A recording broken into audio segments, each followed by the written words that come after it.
Greetings, genocidal homeboys, and welcome to Polecat Cast number 131, Apple-ogy, get it, to the status quo, where our stealthy polecats ferret out the best feels, funnies, and what the fucks to discuss Slam Bam Badger style. Mind your spines for the cringe, hold on to your sides for the lulls, and keep your chemo at the ready for this cancer. Today's Polecat panel consists of Max Darrett, Simpsons kin, and definitely not that giant chicken that Peter Griffin is always fighting in the Family Guy episodes. That would be too meta anyways. Our Polecat punster and pussycat punisher Hannah, Dr. Randomcam, evil panda, puppet master, and rabid long-range rhetorician, and me, the supreme doge in charge, who has reached the end of his journey through the self-poisoning process, only to get dragged back down by doing this fucking show. But for those of you who have criticized the humor of Honey Badger Radio, and I have seen that in the comment section, there's something that I've seen going around that I think is completely apt here. See, to be fair, you have to have a very high IQ to understand Honey Badger Radio. The humor is extremely subtle, and without a solid grasp of theoretical physics, most of the jokes will go over a typical viewer's head. There's also Dr. Randomcam's nihilistic outlook, which is definitely I alone have that luxury. which is definitely woven into his characterization. His personal philosophy draws heavily from Narodnaya Volya literature, for instance. The fans understand this stuff. They have the intellectual capacity to truly appreciate the depths of these jokes, to realize that they're not just funny, they say something deep about life. As a consequence, people who dislike HBR truly are idiots. Of course, they wouldn't appreciate, for instance, the humor in Max's existential catchphrase, "What's poppin' players?" which itself is a cryptic reference to Turgenev's Russian epic Fathers and Sons. I'm smirking right now as just imagining one of those addle-plated simpletons scratching their heads in confusion as Alison Tieman's genius wit unfolds itself on their television series. What fools, how I pity them. By the way, yes, I do have a Honey Badger tattoo, and no, you cannot see it. It's for the ladies' eyes only, and even they have to demonstrate that they're within 5 IQ points of my own beforehand. Nothing personnel, kid. Okay, so that aside, today we'll be discussing the following topics. Trudeau Castro took time out of his busy schedule of doing nothing useful to anybody in Canada at all to pen an essay titled "Why I'm Raising My Kids to Be Feminists" for the extremely philosophically dense and robust website Marie Claire in an effort to make sure he never gets elected again. Bon chance, Fidel Jr. Denise Young-Smith, Apple's Vice President of Inclusion and Diversity. Yes, I'm going to say that again because it's a real thing and you guys need to know that this is real. Denise Young-Smith, Apple's Vice President of Inclusion and Diversity, made a crazy statement wherein she mistakenly assumed that men, even the white ones, can have different experiences and therefore can bring differing values to a company and its decisions. For shame. David Ballard, former employee at game dev Naughty Dog, has come forward with allegations that he was sexually harassed in his time with the company.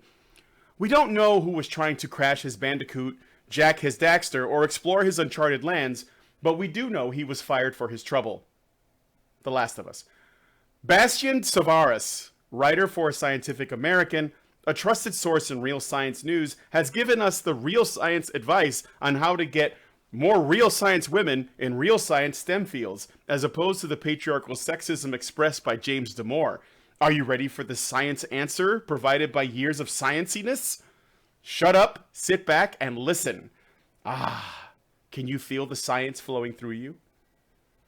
Lastly, a 62-year-old man in the UK has done the one thing that many married men all over the world have wanted to do since tying the knot. Get away from their controlling wife. He's left for the woods and remained off the grid for 10 years. Actually, more than 10. And finally, our bonus story for the patron-only after show. Since I spent $15 on Hillary Clinton's new book, What Happened, I suppose I should try to get my money's worth by reading her newest foray into science fiction. Join me and the after show for some literary aids, and also literal aids. Anyway, if you'd like to participate in our after shows either as an audience member or a participant, please consider becoming a patron at www.patreon.com/honeybadgerradio. Now, for those of you who are our patrons, you may know that I've already done some of Hillary's book in the last 2 shows. I want to finish the chapter, and then we'll move on to something else. It's only the one chapter, which is basically what it's like to be a woman in politics. And I got to tell you, I am getting woke thanks to Hillary Clinton's chapter, which I'm totally sure she wrote herself, and it's all based on fact. And it was doubled because Snopes probably checked up on it, as well as PolitiFact. All right.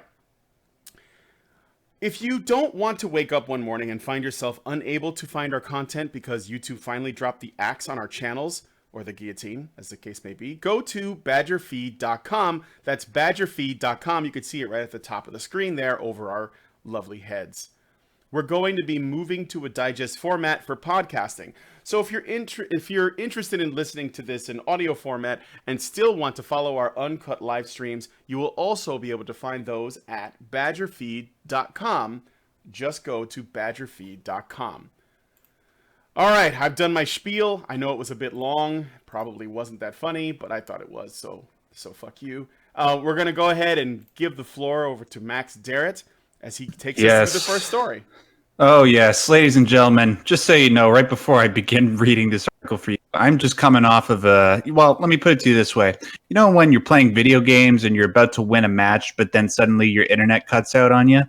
Well, that just happened to me, so keep that in mind just in case I start shouting swear words left and right. So, sometimes when we read the news, we begin to think that North America is a ticking time bomb of stupidity, but, we have to remind ourselves of something very important, and I should remind myself of this right now.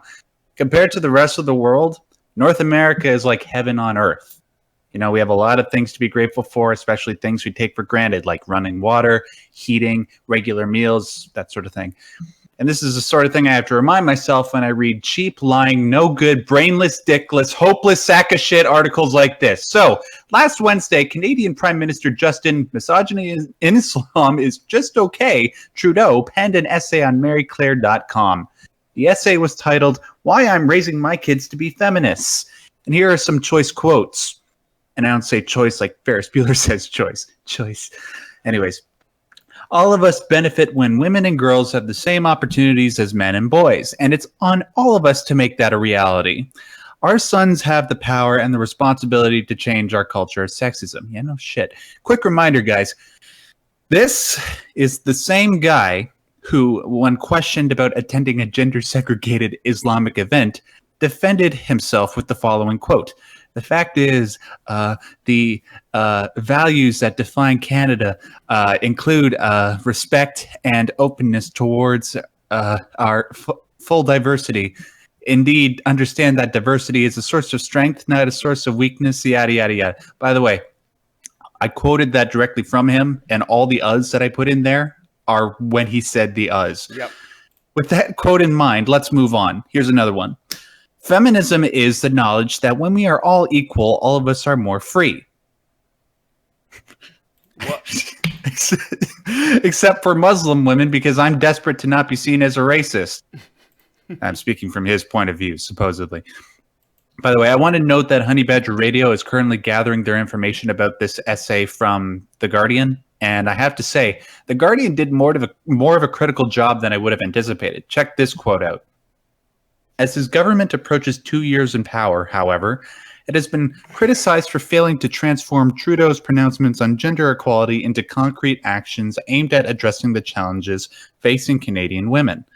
The article then goes on to cite the number of Indigenous women who have gone missing or have been murdered in the past 3 decades, 4,000, that childcare costs in Canada are among the highest in the OECD, and that the pay gap, earnings gap, in Canada has the country in 35th place in the World Economic Forum's global gender gap rankings. So Trudeau is virtue signaling? Say it ain't so. You mean he's been showing up to all these gay pride parades for publicity? Get the fuck out of here. There are more quotes from this essay that we can cite when we get into the discussion. But before I commit seppuku by maple syrup drowning like a true Canadian, I'm going to pass this off to one of my fellow panelists. Anybody? So does Trudeau ever do anything other than virtue signal? Because that's like the only thing he ever does in the news, I swear. Like what? This is why I said, he doesn't seem to do much useful for Canadians at all, except like wear socks to a pride parade and talk about Yeah. diversity being strength. This is the problem with dynasties. They get more retarded with each generation. Yeah, no fucking shit. And it was already retarded in the first generation, which I know is controversial because everybody loves Pierre Trudeau, but even back then he wasn't that great. Now we got this fucking former, drama teacher, a substitute drama teacher, and part-time ski instructor.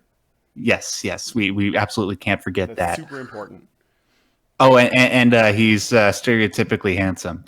So basically, he's the guy that all of the rich women in Canada are cheating on their husbands with. Yeah. Yes. Well, because that's pretty much the job descriptions that they go for. I will point some things out here. First of all, the things that the article cites, it's important to remember that there are Indigenous people of both sexes missing, and people only talk about the women. That's sexist. It's important to remember that childcare costs do affect both sexes, even in terms of single parenthood, because men pay into the welfare system that single moms are drawing out of to pay for that childcare. So even in situations where there's not a father present, there are men paying for that child care by proxy. So I don't want to hear about it not affecting both sexes of providers in terms of single moms, because that's bullshit. And of course it affects both sexes of children because it affects their parents' employment decisions, their career decisions, and it might affect who they choose to leave their children with when they go to work as well. So you have that going on. The other thing is childcare costs are not necessarily the specific issue that feminists make them, because of the fact that people do have families besides their immediate family in their home. And people do have close friends, many of whom also have kids if they are married couples with kids. It's rare for married couples with kids to not hang out with other married couples, and more often than not they also have kids. So trading babysitting favors is also a possibility. And in fact, that's what I did. My family and two other families that we are close to, we didn't use daycare. We traded babysitting favors back and forth during work hours in order to avoid that. And the third thing is, regardless of what country you're looking at, the pay gap is generally bullshit. It's a rare thing, maybe in some countries, in some third world countries, or in some countries that they're under religious law rather than secular law and haven't advanced into the 20th century, much less the 21st century, where it might still be legal to pay people differently depending on their race and their religion and their sex and all those other factors. Yeah, not just legal, but maybe even enforced. Right. Yeah. Some places, yeah, but Canada's not one of those places. No. The United States isn't one of those places. The UK doesn't have those places. The European Union probably doesn't have a single country that is like that. So the wage gap is bullshit. They are a little more critical, at least in calling Trudeau out on his virtue signaling, but they're still parroting the women's issues narrative without questioning it. And they're also asking, because what I looked at this too, and they're also saying that they're critical of his virtue signaling, but they also think he should be virtue signaling in a different way. Like there's a clip. It says, if your husband were a true feminist and by your own definition isn't afraid to speak up in front of others, he would denounce Trump personally and his administration's misogyny. Until he does, he is a lip service feminist, and I can't take him seriously as a fighter for the cause, noted one response to Gregory Trudeau's post, which is I think it's his wife, or at least the person who he's married to. So, they're basically asking that he essentially damage his political relationships in order to, by again, using bogus, based on bogus facts, like, Trump administration being inherently misogynist. Therefore, Justin Trudeau should speak out against them, because if he's not, then he's allowing it to continue. This, of course, puts Justin in a fucked up position, because he shouldn't be virtue signaling in the first place. And now he's basically put in a position where it's like, well, if you really feel this way, then you should be denouncing these people who feel this way because reasons. And now you have to, what do? Like, when the only thing you're known for is being a feminist, and essentially that's what you use to get your votes, and that's how you grow your popularity. And then people call you to the mat and say, well, you got to do feminist shit, like essentially make false claims and accuse people of things that they actually didn't do in front of everyone, and use your power as a man to do so. Well, now what, right? So yeah, please don't piss him off, because I don't want Canada to be on the nuke list. Don't worry. Trump's not nuking Canada. they're too close by anyways, but true. He's not threatened by Trudeau. Okay, don't have him put us on the ballistic missile list. That's not gonna happen either. Yeah, we're not afraid of Trudeau. Come on. I mean, look at what it took for Kim Jong-il to get on, Kim Jong-un. When it comes down to it, Trudeau is pretty low energy, so we wouldn't worry about him. You're low energy. He's a dipshit, but he's not a threatening and crazy dipshit. I mean, he's just a dipshit. They might just build a wall. Yeah. Although Canadian immigration is a lot stricter than American immigration, so maybe we don't have to do anything. I mean, no. But yeah. So it's just I don't know. It's actually laughable. But for that matter, going into Mexico, not going out of Mexico, but going into Mexico, Mexican immigration is stricter than American immigration too. Oh yeah, it's stricter than Canadian immigration. I think Mexican immigration is the strictest. But we can't talk about that. To be honest, then you'd have to I don't know, have principles and standards to measure things by. So. And if I had to choose between the two, getting in trouble in Canada versus getting in trouble in Mexico in a way that was going to get me thrown into prison, illegally immigrating might not do it in Canada, but it does sometimes in Mexico. I'd much rather end up in a jail in Canada than in any jail in Mexico. Yeah. Just for the record. Well, on the plus side, guys, only 2 more years of this guy? 2 more years? Potentially.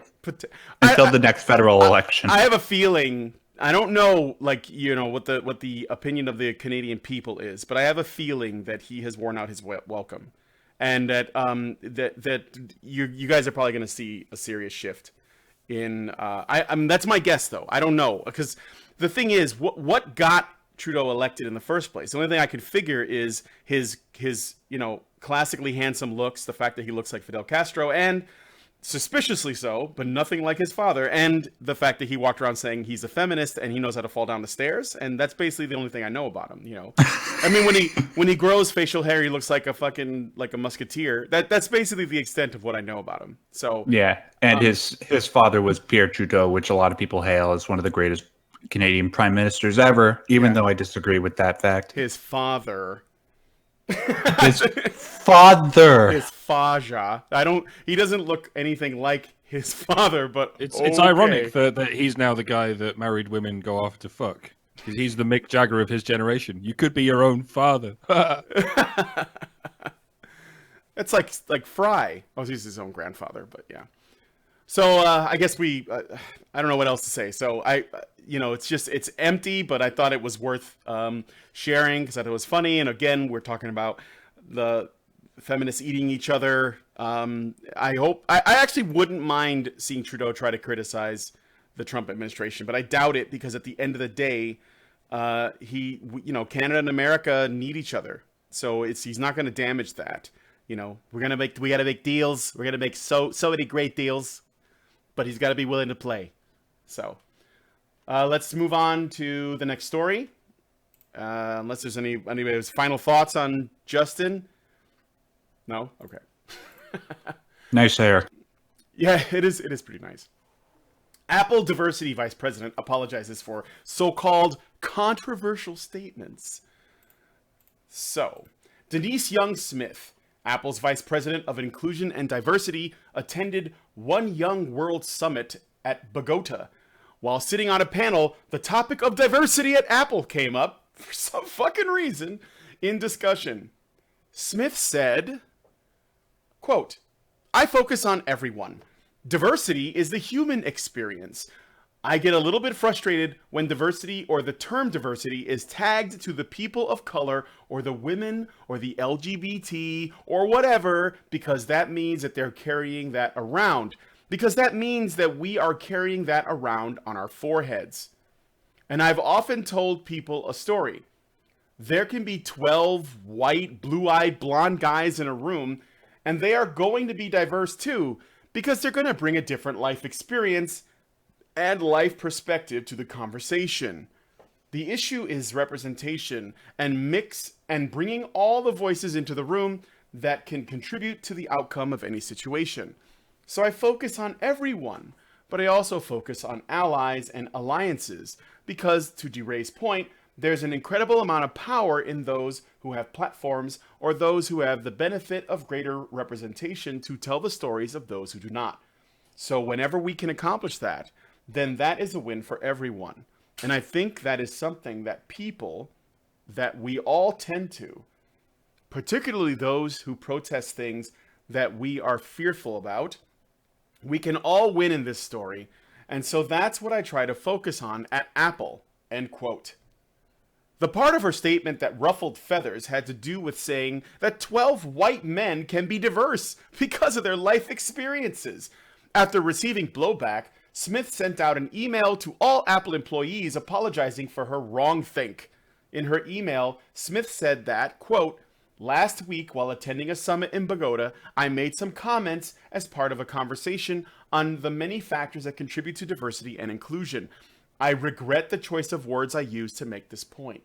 I understand why some people took offense. My comments were not representative of how I think about diversity or how Apple sees it. For that, I'm sorry. More importantly, I want to assure you, Apple's view and our dedication to diversity has not changed," says the VP of Diversity. "Understanding that diversity includes women, people of color, LGBTQ people, and all underrepresented minorities is at the heart of our work to create an environment that is inclusive of everyone. It is unfortunate that we are going to continue to see the tech world dominated by identity politics." This is not part of the quote, by the way. "While companies continue to seek diversity of skin color, sexual orientation, and whatever other categories they can muster, at this rate, diversity of thought will continue to remain out of reach." That statement's a load of bullshit. Which one? The one that you put out after when she got the blowback. Mm-hmm. Because her thoughts were obviously very well articulated and were well thought out considering her position. She knows exactly what she was saying, and I absolutely agree with her. More kudos to her for understanding what's truly important when it comes to diversity in terms of trying to put forward good products within a company. Not that, okay, look, when it comes to diversity, if you can have more women, more people of color, more LGBT, if you can have that, great. That's absolutely fine. But just what is most important when you're trying to run a company? You're supposed to be trying to put out good products, trying to get as much money for your stockholders, for yourselves, et cetera, et cetera. Mm-hmm. Right? And the only people that don't understand that are the people that are going to complain and don't put forward any work whatsoever, which is the type of people that complain about what she said. And it really pisses me off because she's a good example of the type of system that I think we would all like to see, right? And she still has to bow down to this type of bullshit. If you really wanted to fix things, maybe Steve Jobs should have got the fuck out of the way as a straight white male and let LaFonda Jenkins take over the company, and then we probably would be somewhere closer to the right kind of tech industry company that invented the iPhone. Who the fuck is LaFonda Jenkins? Somebody I made up that's probably real and probably in tech somewhere. And quite related to Leroy Jenkins, yes, obviously. Quite. But you guys gotta know that Anderson Cooper and Eminem have exactly the same life experience because they're both light-haired white men, and clearly they would bring exactly the same knowledge, beliefs, and understanding to the table in any given business, and therefore they're interchangeable. Well, both. You could replace one with the other. There is that. But I mean, obviously, you could just replace Anderson Cooper with Eminem, and Eminem would do the same style and quality of acting. I can't really call it reporting, but as he does. And obviously, if you replaced Eminem with Anderson Cooper, he could keep up. He could say all the lyrics to all of Eminem's songs. Anderson and Cooper? have no problem. He'd probably do all right. Yeah. I think Eminem would have an easier job doing Anderson Cooper's job. Just he'd rhyme. Read the propaganda. Yep. You're good. He'd do fine. He'd make stuff up just as quickly as Eminem does, and so on. Except for when he's criticizing the president, and then apparently he can't do it right anymore. But there's no difference between those two guys at all, right? I mean, and women who are attracted to one, therefore, must also be attracted to the other. Just saying. I mean, both of their brains are dead weight. They're both trying to keep their heads on straight, but they can't figure out which Spice Girl they want to impregnate. Oh, and Dr. Dre comes along. Sorry. And they're both exactly the same as Richard Gere, too, because his hair wasn't really all that dark, and now it's really not. So clearly, they're all interchangeable. You should make the same jokes about those other two guys as have been made about Richard Gere. In fact, I encourage everybody to make those jokes to Eminem's face, just to hammer home the fact that they're really the same guy in different bodies, because all white men are interchangeable.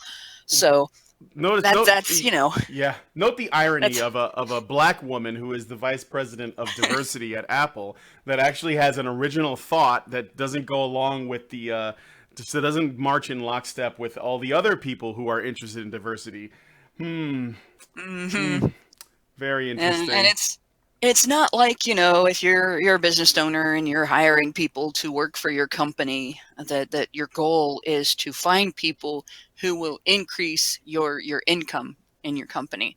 It doesn't really matter if they're prompt or diligent or make sure that they have the appearance that goes with the job and is suitable for interacting with clients, customers, or whatever. Nope. It just have to be the right skin color and the right sex to plug into your diversity collection. And they're all interchangeable. Like all black people are interchangeable, right? So as long as you have one, it doesn't matter their qualifications. It's the diversity thing, right? It's no less offensive when you say it about white people. And honestly, probably the most disgusting aspect of the diversity narrative that comes out of social justice ideology and progressivism is the idea that all people of a particular demographic are interchangeable, and it doesn't matter what kind of people they are, whether they have good character for the job, or whether their character is suited for some other job or not suited for a job. It's no problem. You just have to get somebody of the right demographic to fit the spot in your little shadow box of demographics that is your diversity collection. It's really insulting to everyone's intelligence. Yeah. I can't add much to that, except stop apologizing to these people.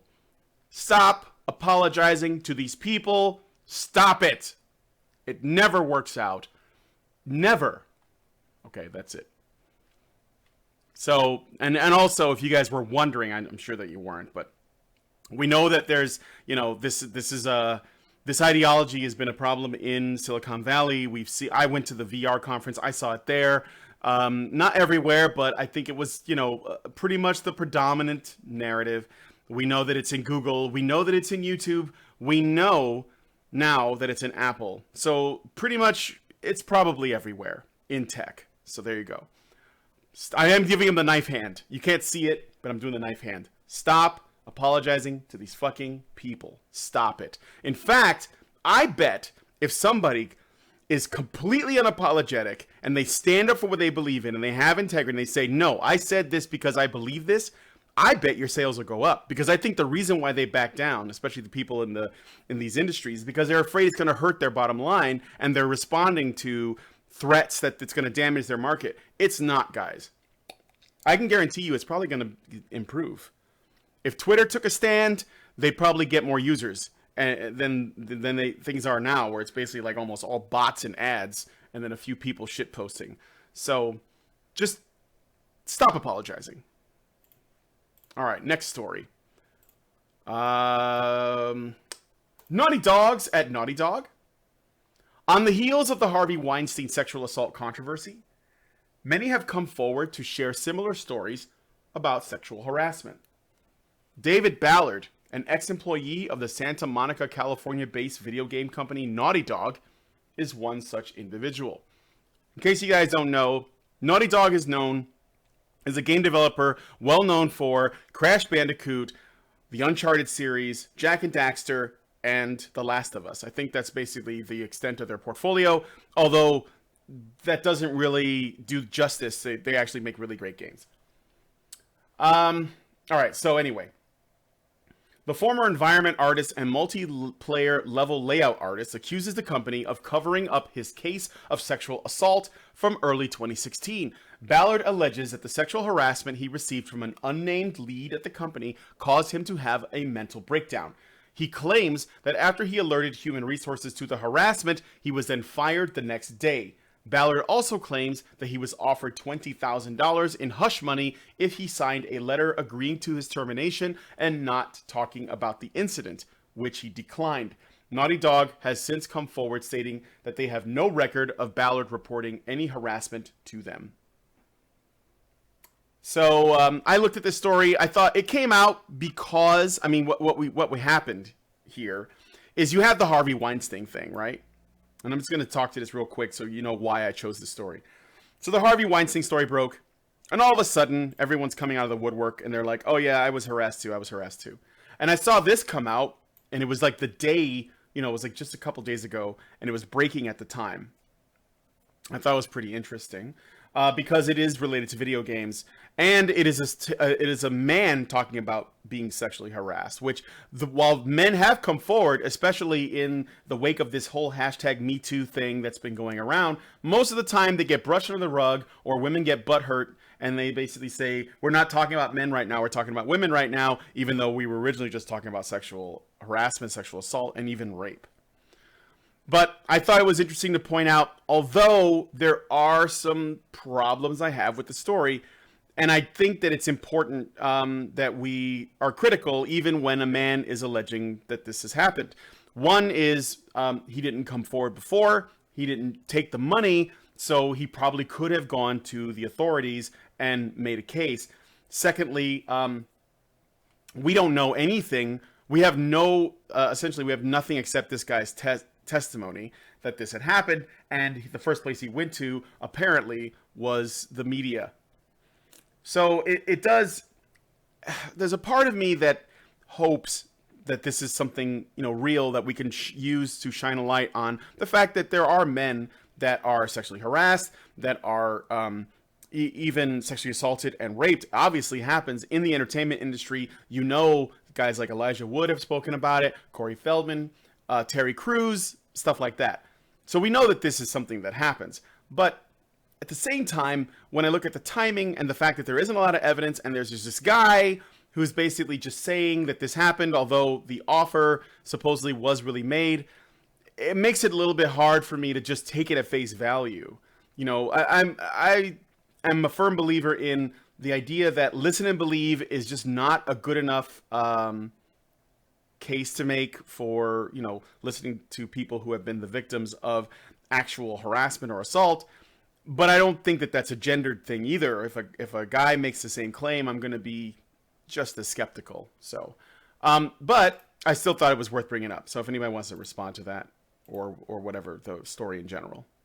Well, standards for evidence are important no matter who's making an allegation and no matter what the allegation is. That's pretty much a standard of the men's rights movement, that it's important to maintain an adherence to due process, and that we shouldn't just take things at face value. But it is interesting.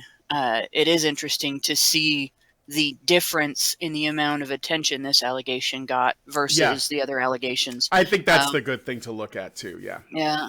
Like, feminists have their listen and believe standard, but it only applies when the allegation is of intimate partner in sexual violence against a man by a woman.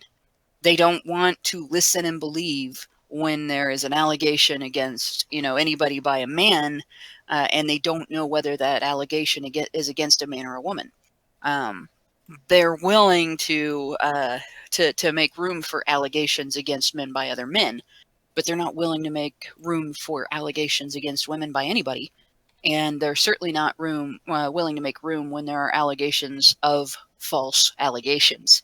And they freaked out in that hashtag over men posting their stories of being sexually assaulted and over posts of information about false allegations, and pointing out that the hashtag itself was not a reason to listen and believe, and to start fighting for listen and believe to become the standard in the courts.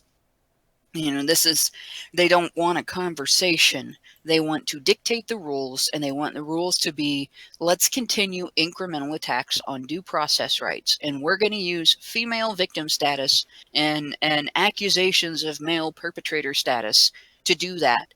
And don't interrupt our narrative, or we're going to call you an infiltrator and a derailer and all that, even if you're talking about the same thing we're talking about. Mm-hmm. It's don't confuse us with the facts. We've already made up our minds. Yep. Oh, I'm going to go through and read his letter, so you guys get the full. So he posted this on Twitter, and this is why, I mean, like, if something happened to you that's pretty serious, and you just go to Twitter, I'm sorry, but it doesn't do a lot for your credibility to me. I mean, I know that people are less likely to listen to a man when he claims that he's a victim, and I take that into account. I actually do consider that, but I think that you should do your best to try to get eyes on it. Like, if I know you did the effort and then you were turned away, and then basically you get to the point where it's like, well, I gotta get this out somehow, and the police won't listen to me, and my family won't listen to me, whatever it is, right? Okay, I'm gonna go to social media now, or I'm gonna go to a blog, or I'm gonna go somewhere and talk about this. Then yeah, I get it. You guys can come to us if you wanted to. I'll put you on HBR if you want to tell us a story of, how you were sexually assaulted or harassed or whatever.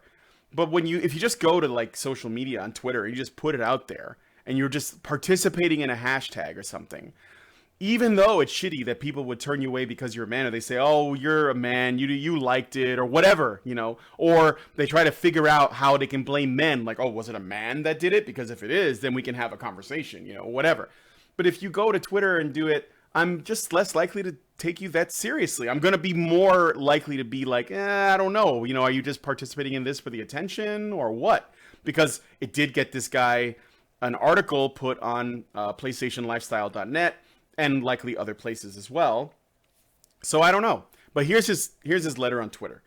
In late 2015, I was sexually harassed at Naughty Dog by a lead. My work environment became extremely toxic afterward. In February of 2016, I had a mental breakdown at work, and Sony PlayStation HR became involved. When I told them about the harassment, they ended the call and fired me the next day. They cited the company was moving in a different direction, and my job was no longer needed. So this is the first paragraph. A couple things here. This happened in late 2015 when he was sexually harassed. Then in 2016, he had a mental breakdown. This is what he says at work. And then Sony PlayStation HR became involved. And then he told them about the harassment, and then they fired him the next day. But there's a little bit of context that might be missing here. First off, we don't know if the only thing he told them about was a harassment. We also don't know if he was just like an employee that was a handful to begin with. And Sony was just like, this guy's not bringing us as much value as he is trouble. Because maybe he's a drama queen. Maybe he's just a handful. Maybe he's just like creating issues. But I don't know. Like, there's just more to it. This is why I find this a little bit odd that he would come now, talk about this, and then say, oh, obviously this stuff is all connected. Like, in 2015, somebody sexually harassed me. And then I didn't say anything, I guess. And then in 2016, I had a mental breakdown at work. And then Sony sent me home. And then they fired him the next day. when I told him about my sexual harassment. So that all, I don't know that those things are necessarily connected, but it looks like he's trying to connect them. Then he says they tried to silence me by offering me $20,000 if I signed a letter agreeing to the termination, as well as to not discuss it with anyone. Well, what do you mean, discuss what with anyone? That's another thing I'm unsure about. Is he talking about the harassment, or is he talking about everything involved? What if he's just, again, a troublesome employee? I've had them. People who just create drama, and then when you try to correct them with disciplinary action, they try to figure out how to get you in trouble. They try to get you in trouble for things like discrimination or whatever. I know because I've seen it. I declined to sign. I have been unemployed for 17 months since. When interviews ask why I left Naughty Dog, I say I was burned out by the crunch, ashamed to get to the root of the problem of being sexually harassed. So he had been in interviews, and he used the opportunity. He didn't take the opportunity to say this is what happened. Again, I'm not victim blaming here, but I think that there's something to consider when somebody didn't actually go to the proper place to deal with the issue. Even if you are a man, and I know that it's harder, but I think that it's still important to follow through, because the longer you wait, the harder it is to get, I guess, justice, if that's what you're looking for. Then he says, I'm speaking out now because of the strength I've seen in others coming forward about their experiences in the TV and film industry. This is the hardest thing I've ever done. I will not anyone kill my drive or love for the video game industry, my passions for life. And by the way, as an aside, he gets work at Ubisoft as well, doing background art for the Assassin's Creed game series. So I want to point out, I think one of the biggest mistakes people make when they're dealing with an issue like that in the workplace is trying to go through human resources and not also documenting and taking the issue outside of the workplace to law enforcement or an attorney, depending on whether it's a criminal issue or a civil issue. And you got to understand about human resources is not there to protect the employee. Mm-hmm. They tell you they're there to protect the employee. They tell you they're your friend. They tell you they're there to make sure that you have what you need in terms of your benefits information and help enforce the rules in terms of harassment and people basically getting along at work. They're not. They are there to prevent lawsuits against their employer from being effective. They are there to stop you from having any recourse if somebody does something rotten to you in the workplace, where that recourse would cost the employer a dime. And so if you go to human resources, the first thing that's going to happen is the company is going to start building a case against you.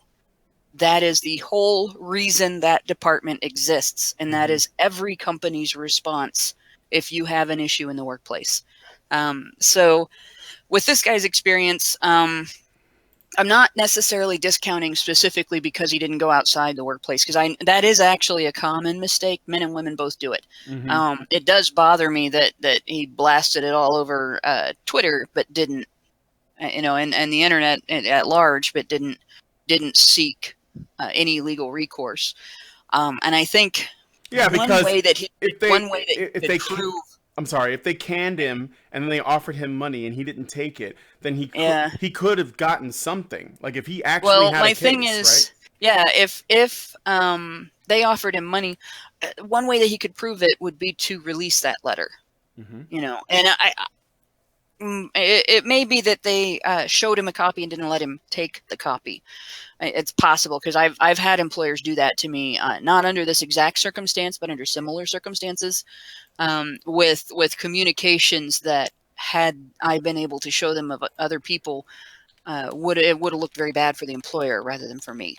But if he received a communication from them that refers to this letter, or that it includes the letter or anything like that, making that public would prove his case right there, because they wouldn't offer him money if he hadn't reported something, and that's basically his story. Now, like if as a for the listeners, if you go through something like that, like he's describing, you've got your employer has somebody that is mistreating you, and it's a way that you know is illegal. Um, the first thing that you should do, just like if you were trying to protect yourself from a false accusation, is start documenting. Your documentation is key to everything. Document in a journal, save communications, even if you can't record anything that you can document, any paperwork, anything. If somebody texts you something inappropriate, anything like that, keep it, save it. And then if you get into a situation where it becomes bad enough at your workplace that you can't deal with it and you have to deal with human resources, you take copies of your documentation in, and you take copies of your documentation to either the police or an attorney, depending again on whether it's a criminal or civil issue. And don't deal with just human resources ever, because you're screwing yourself if you do. Adopt the Honey Badger Radio motto: record everything. Yeah, record everything. I wish that was always an option in the workplace, but there's a lot of people that work in areas where they can't have a recording device with them. Yeah. Right. Like when my ordeal happened at a convenience store, and well, actually, I had two ordeals, so they both happened in retail. And I was not allowed to have my cell phone on my person. I was not allowed to have a tape recorder on my person, and it was company policy that I couldn't record in the store. So I would have been violating company policy, and under some circumstances, the law had I tried recording people. But there were other ways to document, and I did. I kept communications. I kept a journal of what was going on, and I did have some recourse, and it did work out badly in both cases for the person who put me through the ordeal, because in both cases it ended up reflecting very badly on her, each of the two women that did it. But yeah, this is one of the things I learned from my ordeal is there is no insignificant communication. There is no insignificant communication or anything when you're dealing with a situation like this. Mine wasn't sexual. There's lots of ways that you can make someone's work environment inhospitable, but you definitely the most important thing out of all of this to take with you is that you document everything and you involve outside authority immediately. Don't, and HR will tell you that you don't need a lawyer. Don't listen to HR. Yeah. Yeah. It was something else I was gonna say. Oh yeah, if you guys that are watching think that I'm being too harsh, just let me know in the comments. I am considering everything, and I think that's the reason why. And I've worked in retail myself, and I think that's the reason why I'm a little bit suspicious, because I've worked with men and women who have essentially tried to play the victim card to get their way, when the only thing they were guilty of is being bad employees or just being people who are very difficult to work with. So I don't want to say that this is the situation here, but all I'm getting is one side of the story. And I think it's more, if anything, we could also just focus on the thing that Hannah pointed out, which is the reaction to men who come forward and talk about their experiences, which is often dismissal. Actually, in fact, Hannah, I don't know if you have plans on talking about it, but do you want to talk about the Me Too thing on Thursday? Or do you have something else in mind? Yeah, I've got something else on Thursday. We're continuing the discussion from 2 weeks ago. All right. I guess the main thing that my big takeaway from the Me Too discussion was, or Me Too hashtag, was that it was started for the purpose of promoting the listen and believe narrative. And the reason I say that is because anything that wasn't promoting the listen and believe narrative or that contradicted it got vitriol from feminists, regardless of what kind of contribution it was to the conversation. Yeah. Joey Jojo, by the way, a little while back at about 5:30, gave us $5, and he said, "Western devs being corrupted is depressing. Look at what happened to Laura Croft." Sideways frowny face. Are you talking about her boobs being smaller? Because, well, I mean, Who cares? Yeah, it's like, The thing is, graphics were different back then. If we wanted to make a woman look female, and the only thing we had to work with were essentially pyramids, when we just did the best we could with what we had. Now that we have better graphics, we can do more. But yeah, I don't really care. My only issue with Lara Croft now is that her games feel too much like Uncharted, which when they were already Tomb Raider. So I don't know why that was necessary. Joey Jojo just gave us another $5 and says, I was harassed by an old lady at work. Everyone there thought it was funny and egged her on. It was humiliating, annoying, and disgusting. Nobody cared.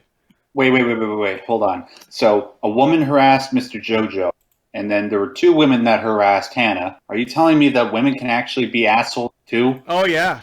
Oh boy, can they ever. I got stories of women harassing me at work, too.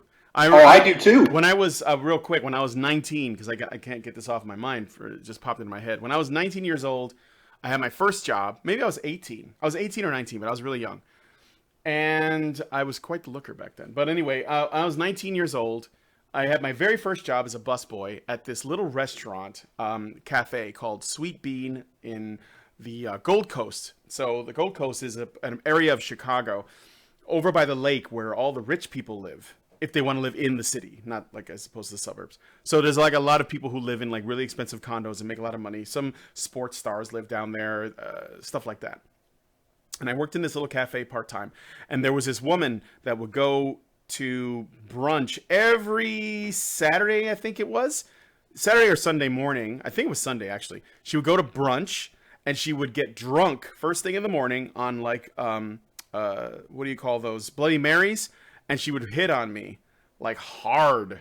And she was, like, in her 50s. She was basically like this, older woman. Husband's not around, I guess, or she doesn't give a shit.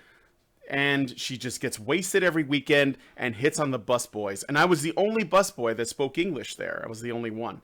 And so I dealt with it. In fact, my boss at that job hired me for my looks. And I'm not bragging. I'm telling you, this is for legit. Like, she was hitting on me, too. She was like a 30-year-old black woman that bought the place. So I dealt with that from women.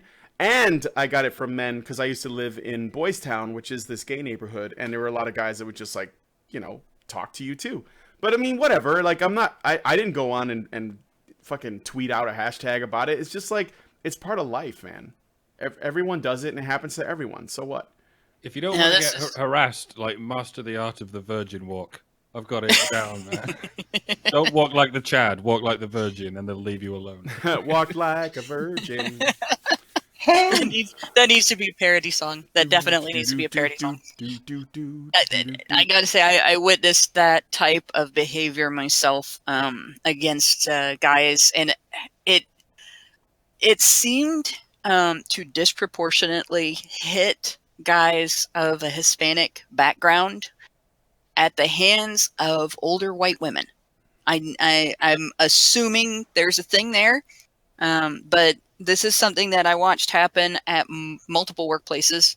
Since I've moved around a lot and worked at a lot of places, and I've gone to 2 different universities, and this seems to happen quite a bit.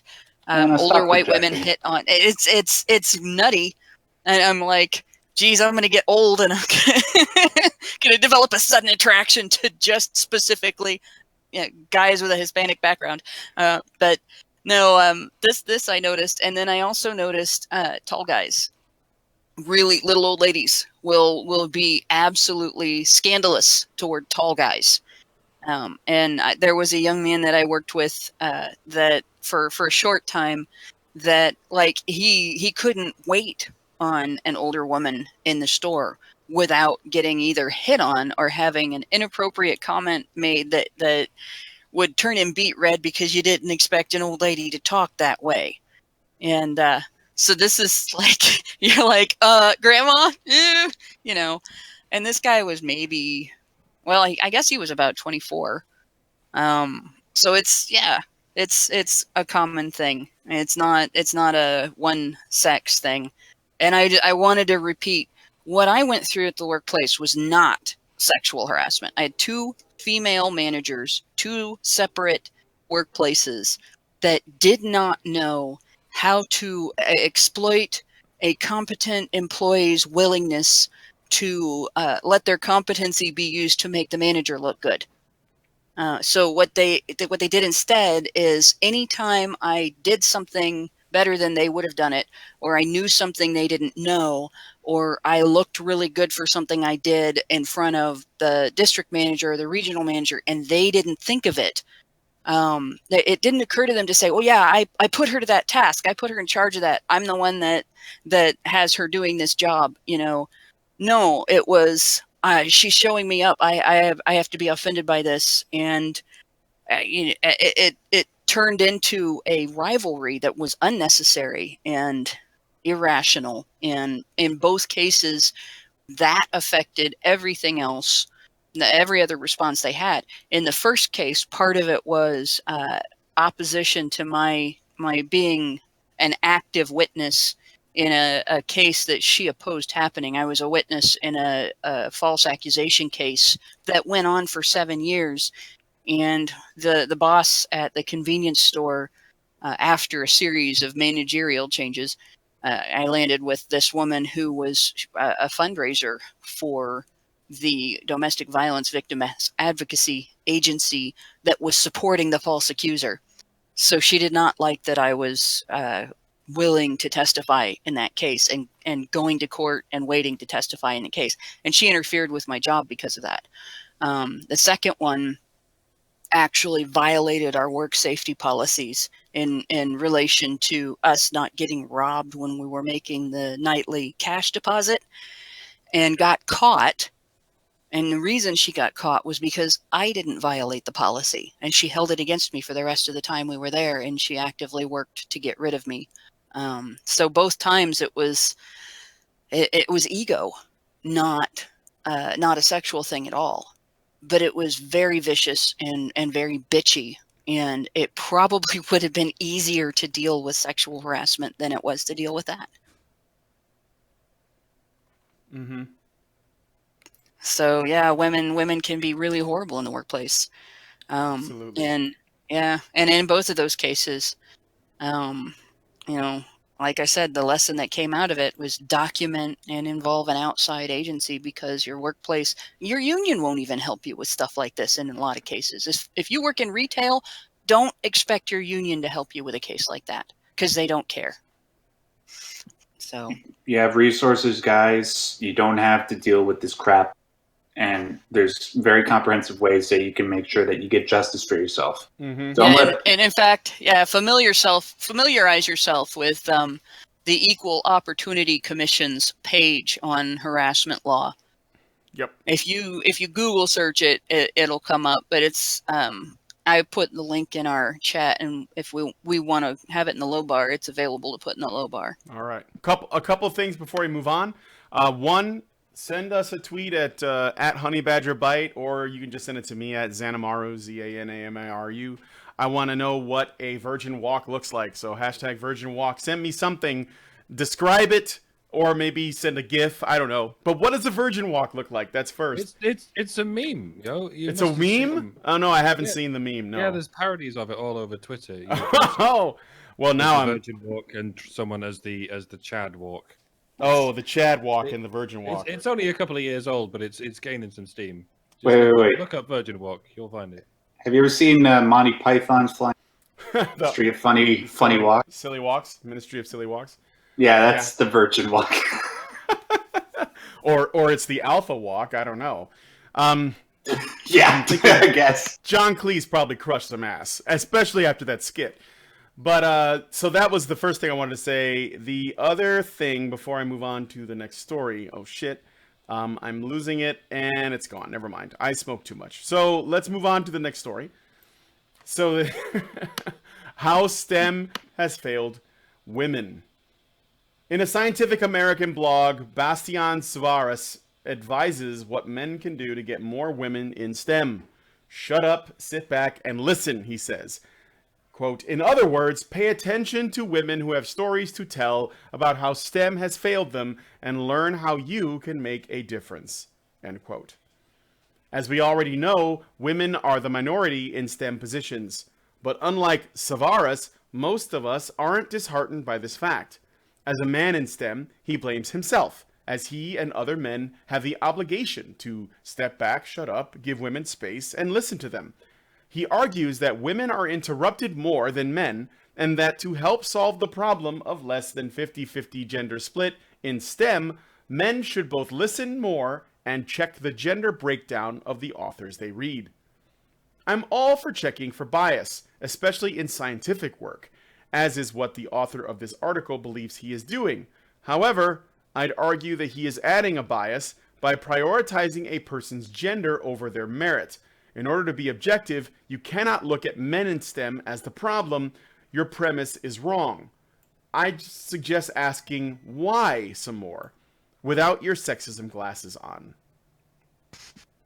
Probably the worst thing you can do in an effort to encourage women to go into any area that like STEM, requires accountability, a willingness to recover from mistakes by learning and changing and adapting and reevaluating rather than taking it personally and getting frustrated and quitting.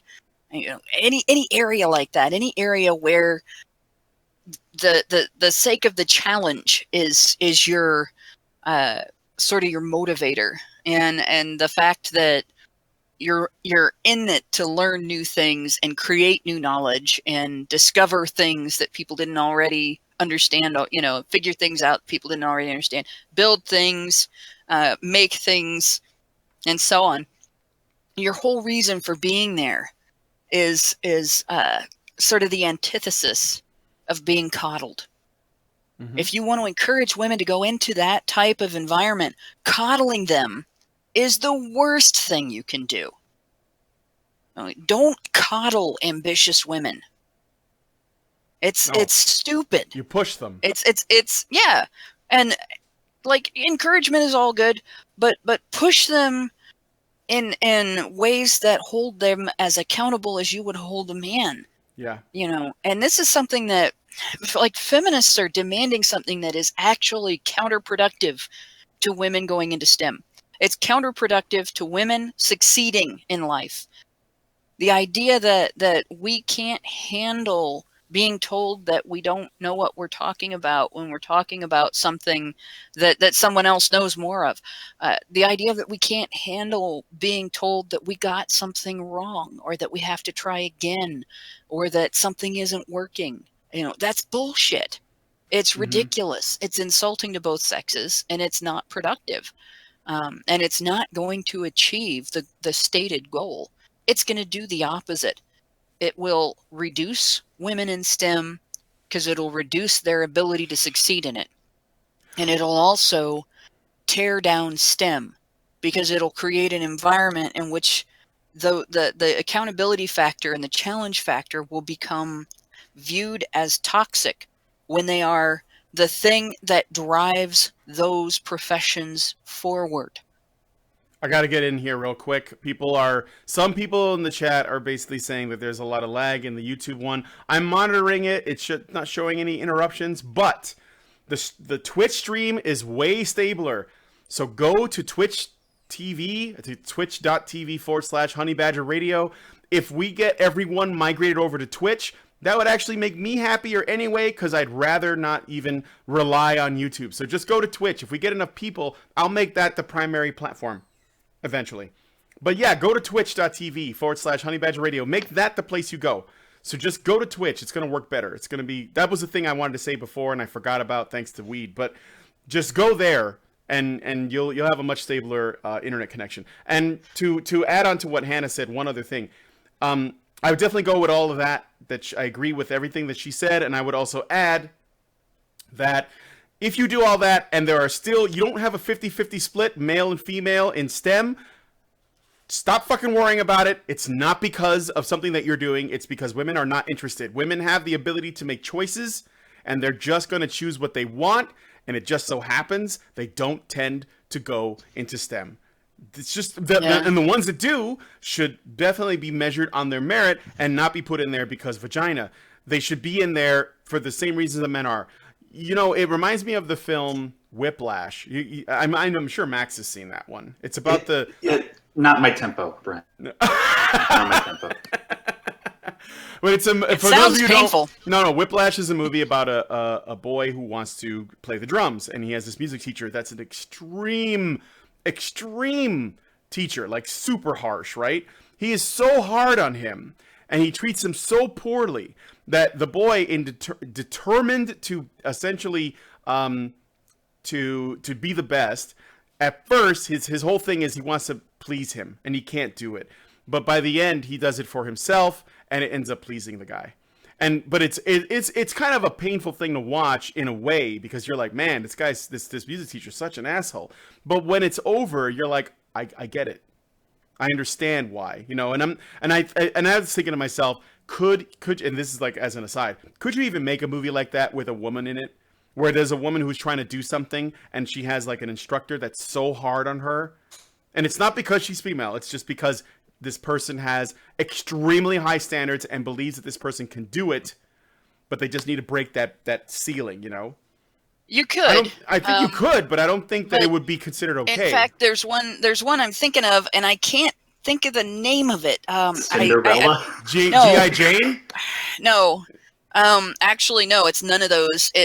I never watched the whole thing. I remember the beginning. It's about some chick that in a drug bust shoots a cop in the face and gets the death penalty, and they turn her into a La Femme Nikita. And there was even a TV series made out of it. And doesn't she turn out to be a trope because of it? The La Femme Nikita character?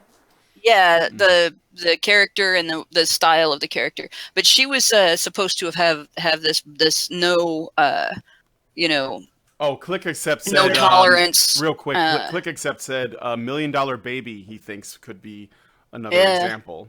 I never saw it though. Movie. But this was a woman pushing her and everything. So I didn't see the whole thing, but I saw that, and I saw the whole don't sweat the small stuff thing, and no coddling, none of that. Haven't seen Black Swan. David Chan Ho gave us $2 and mentioned Black Swan. Black Swan is basically, I don't know that it's one of those movies, but it certainly is. What's that anime where? I will tell you this. Never mind. If they made a movie of the life story of any highly successful, famous ballerina, it would be like that. Because you can't get there without that. That's what Black Swan is, yeah. Yep. Okay, that's like I said, I haven't seen it, but that would be something. That would be one. Another one, gymnasts. You cannot get there without any athlete that really, really made it and really excelled, male or female, is going to have a story like that. There's going to be someone in the background pushing them that gives no fucks about their excuses. And that's just par for the course. No pun intended. Well, actually, pun intended, since that is a golf reference. But I wanted to point out on the YouTube thing, heaven forbid there be lagging from a website that has 50 algorithms out there to censor everything as it's going through. Obviously, that wouldn't slow anything down at all. Apparently, Twitch puts up ads like while you're watching or some shit. So apologies for that. We need to get Twitch Prime. Maybe we should do that. I don't know how we can take off the ads. I'll talk to Allison about it though, because I think if Twitch is going to work better and more reliably, we should just do it there. I mean, there's more people probably. Well, no, YouTube is number 1, but Twitch is like number 2, I think, in terms of where people go to watch videos. So.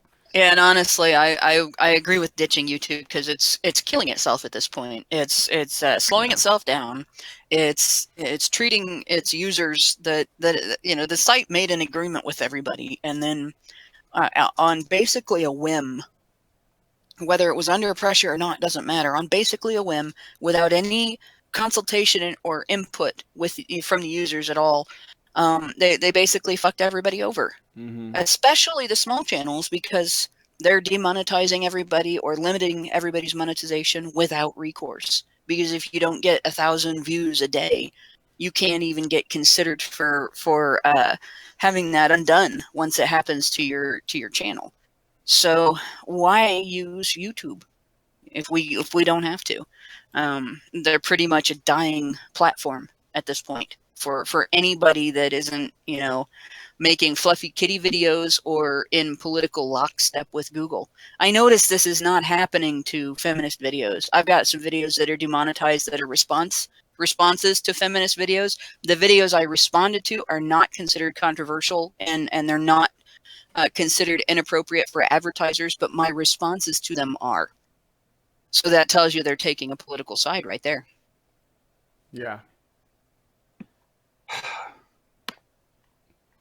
Sorry, excuse me. Is that the extent of your commentary? Oh, okay. No, sorry. I had to cough right after I saw. I just had a big dinner while we were recording. So, yeah, Bastion, if you are such a... I'm not even going to make the pun. Bastion, if you're such a well of great knowledge, explain something to me here, okay? At one point in our history, in the history of the planet, the majority of jobs, not just in STEM, but all jobs, were held by men. Then, can you guys hear me? Yep. Okay, sorry, my connection just dipped there for a second.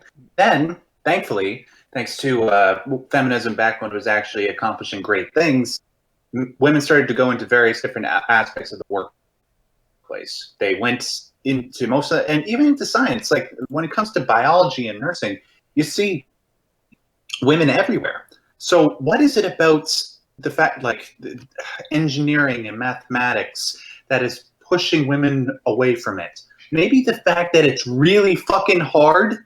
Well, and women, it pushes a lot of men away from it too. It just so happens the ones that do get into it, that can do it, are like that sort of, that top, whatever, percentage of men that are willing to do that, I got a theory. Maybe it's the fact that the men that tend to occupy these positions tend to be extremely autistic, and I'm allowed to say that, Yeah. So, and when they're there, sorry, Hannah, just let me finish my point. And when they're there, definitely. When they're there, I'm wondering maybe the reason why we are sort of coming down on them is because they act stereotypically nerdy and they act stereotypically socially awkward. So, we have to take care of these misogynists if we're ever going to be able to advance in this particular industry. Do you not think that by doing stuff like that, you're just going to severely compromise the ability for them to put out work? Mm-hmm. Sorry, Hannah, go ahead.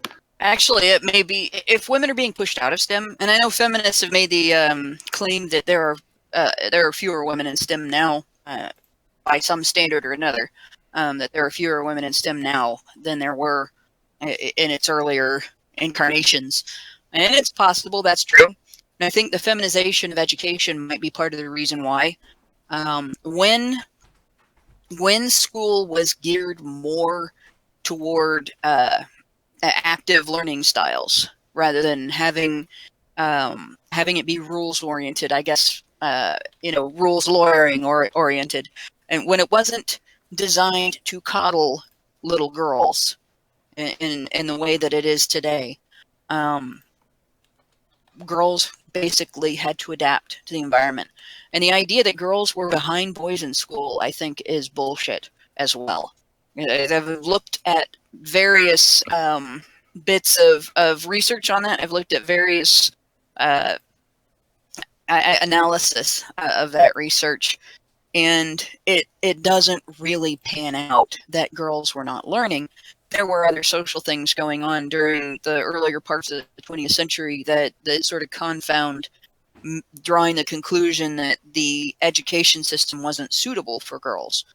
And I think coddling them at the elementary level all the way up through college prevents them from developing the characteristics that they need in order to survive in a STEM field workplace, or at least in order to thrive there.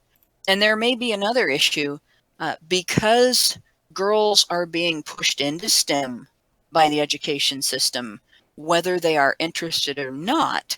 We're also ending up, we're seeing normies end up in STEM fields that don't behave like nerds. They don't have the same social awkwardness. They don't grow up with the same set of socially awkward friends. And they don't have the same tolerance for social awkwardness. They still have the relational aggression aspect of dealing with each other. And they may not They may not create a very welcoming environment for the kind of gals who would have gone into STEM on their own if the education system wasn't pressuring women to go into STEM. So it may be, at least to a degree, feminists' fault if we are losing women in STEM. No. Yeah, Oh, I would actually. No, Yeah, I know. I would lay the blame at feminist doorstep for Absolutely. at least those factors. absolutely. All right, last story. Oh, quickly, Oh just yeah, yeah. before we. No, yeah, go ahead. This doesn't have to do with the current topic, but I just have to say, remember last week when we did a story adding what's his name to the list of anti-gamergators? Yep. Yeah. Do any of you guys remember a guy named Sam Chris? Sam Chris. That name Vice? does. Yeah, sure. Sam Chris. Well, guess what? We got another guy to add. People who are both male feminists and haters who have sexually harassed women. Sam Chris from Vice has been misconduct by another woman he previously dated. Kriss, right? Sam Chris, Yes. Vice, yeah. So Sam Chris has been accused of sexual harassment, misconduct. Yeah. Okay. I don't know what the breaking news. Yeah, not surprised. I just figured I'd bring that up because we always want to solidify that. It's all good. I've met so many guys like this, and you all have as well. It's the guys that are always out looking for some tail. As soon as they meet a girl, they're like, "Hey, how do I get into this girl's room and shit?" Then you talk to them about feminism, and you say anything, and they go, "Why do you hate women?" They don't hate women. These feminist men who sexually harass women. I know that's the easy way to go. Like, anyone who sexually harasses women must hate women. No, they really fucking love women. That's their problem. They just don't have the normal sense of boundaries, you know what I mean? They just don't understand how to handle the pedestal. A very According- good way to handle the pedestal. You raise it up over your head as high as you can get it, way, way up, stretch your arms as far as they can go, and then smash it as hard as you possibly can down onto the sidewalk so that it shatters into 1,000 little pieces. So according to this, BuzzFeed is reporting that after reaching out to Vice for comment about the matter, I'd love to see BuzzFeed do a fucking article about Vice. It's got to be meta fake. About the maybe it's so fake that it becomes real, like it's sort of like Fakeception. It eats itself. It's like multiplying two negatives always gives you a positive. It'll be like an internet It's like a black fake hole. onion. Yeah. It has layers. BuzzFeed is reporting that after reaching out to Vice for comment about the matter, a source told them that Vice decided to no longer utilize the services of Sam Chris. He is effectively relieved from all duties at the online outlet. Vice, that is. Okay. Well, maybe. So is it appropriate to say another one bites the dust? I mean, can you imagine all of my shocks? No, you can't. Well, let's go on to the last story. Thanks, Max, for that. I just want to say thanks to Monday Matt for bringing. Yeah, I saw that. Thank you, Monday. Oh, Matt, you as know well. what? Trending on Twitter right now. Amazon Studios chief Roy Price resigns amid sexual harassment allegations. Oh my God! First thing I see, Ricky Vaughn 2.0. Registered Democrat Roy Price resigns over sexually harassing others. So it's another, probably another preaching liberal. Oh, This is like during the Clinton scandal. The Clintons' defenders dug up every gay Republican they could find and outed them. This is almost the same as watching like all of the gay Republicans get shoved out of the closet and resign. Now we have all of the sexually harassing or sexually predatory male feminists and progressives coming out of the woodwork and having to resign. The difference being, of course, that sexual misconduct is actually a bad thing and being gay is just kind of neutral.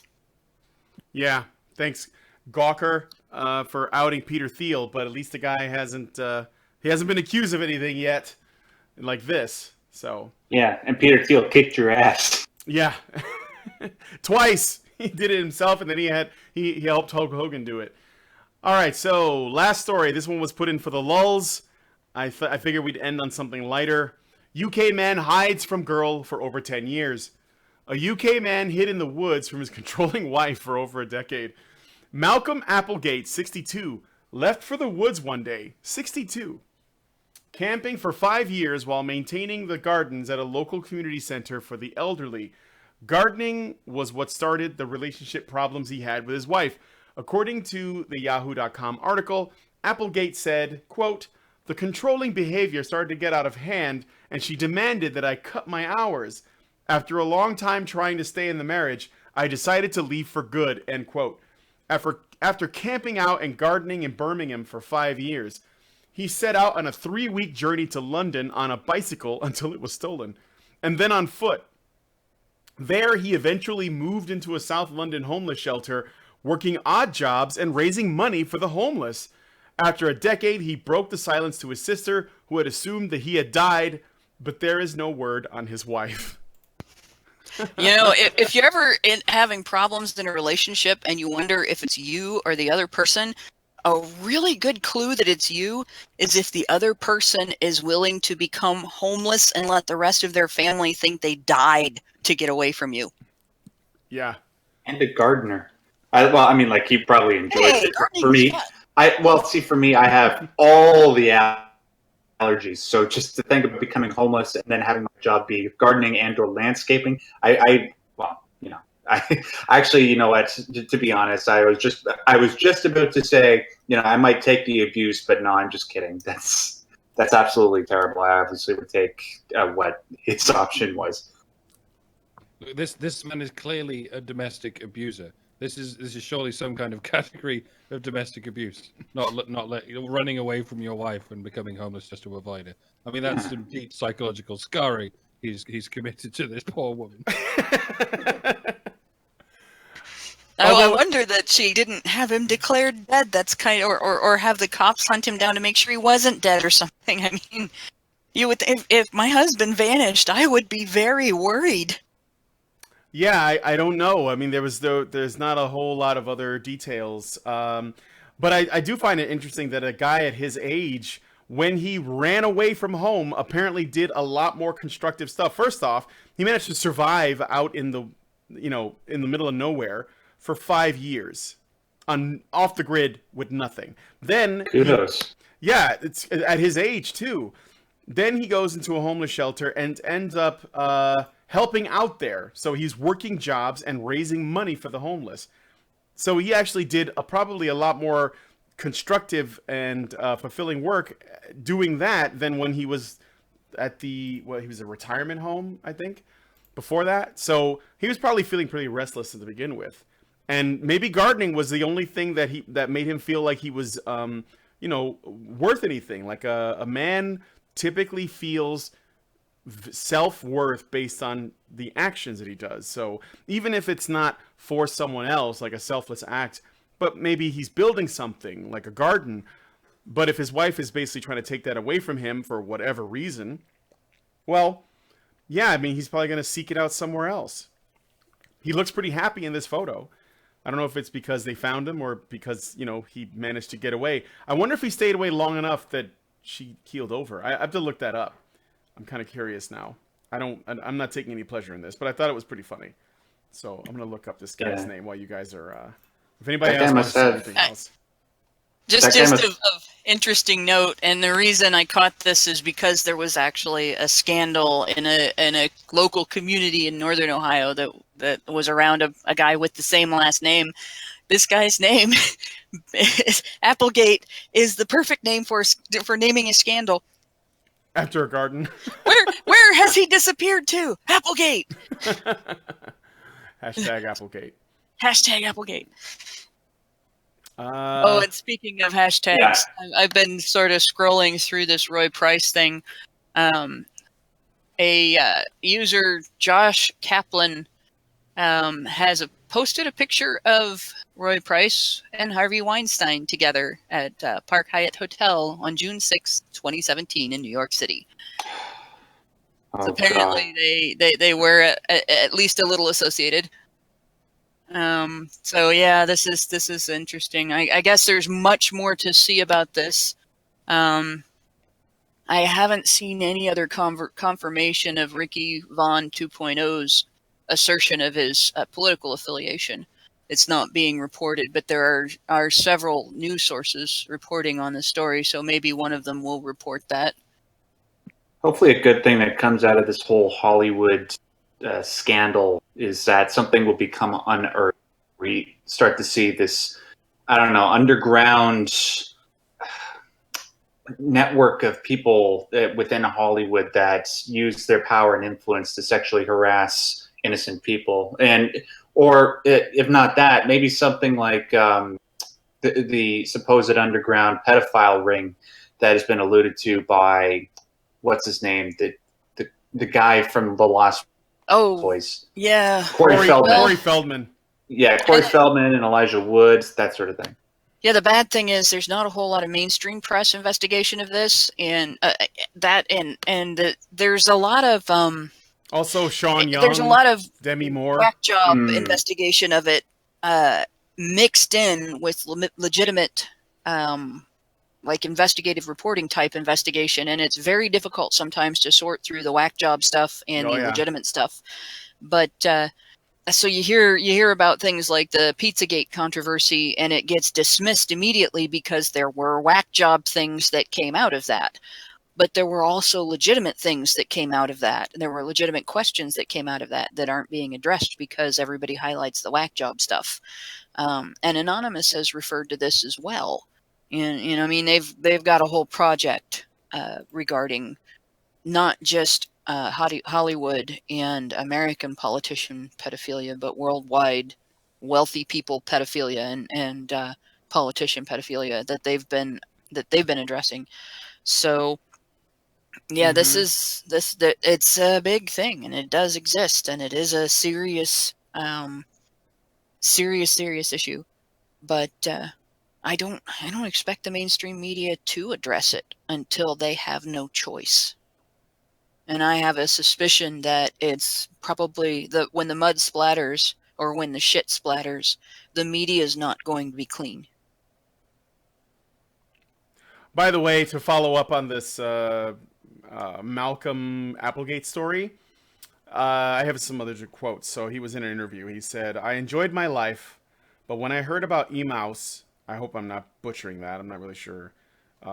It's a place, I suppose. Through a fellow runaway, I knew that it would suit me better. I went to E-Mouse Greenwich for an interview and moved in almost immediately. Malcolm, who contacted his wife to let her know he was not dead, had also lost contact with his sister during the 10 years he spent sleeping rough, and she feared that he was dead before they were reunited when he found a new home. He added, quote, "It had been a decade's years since I'd last seen her, and in that time she had been to all of the Salvation Army hostels in the South trying to find me." He's talking about his sister. "I think she assumed I was dead. I wrote her a letter once I was settled in Greenwich, and she phoned me up in floods of tears. We now have a great relationship again." Malcolm now works at E-Mouse, doing a range of odd jobs, and uses his spare time to raise cash for homeless charities in the area. He added, "My day-to-day involves working in the shop for driving the vans. I'm not fussy what jobs are given to me as long as I'm working. In my spare time, I enjoy doing sponsored walks for other homeless charities. My recent walk through London raised almost £300 for Street Souls. Not bad for a man in his 60s. I'd like the people who donate to E-Mouse to know that I'm grateful for being given a second chance at life. I have a lovely room, I'm able to work, and I can still lead an active social life. I love it here. My life is officially back on track." So. Sound like an awesome dude, Malcolm. I'd love to meet you one day. Yeah. I'd like to hear like what, about that whole story. So pretty interesting. I actually find it really interesting that it's a guy at his age was not satisfied with things the way they were and just wanted to do something useful. And I guess this is actually bringing him a lot of fulfillment. So it's almost like men do good things. Like they when they feel useful, they can be powerful. Anyway, unless there's anything else, I guess we wrap up the show. It's 6:31. This is exactly when I wanted to end it. Are there any other thoughts anybody has on any of the stories or anything else that we've talked about? Okay, I'm going to take that as a no. Well then, with that being said, we're going to go ahead and wrap up the show. I want to thank you guys for joining us on the Polecat Cast.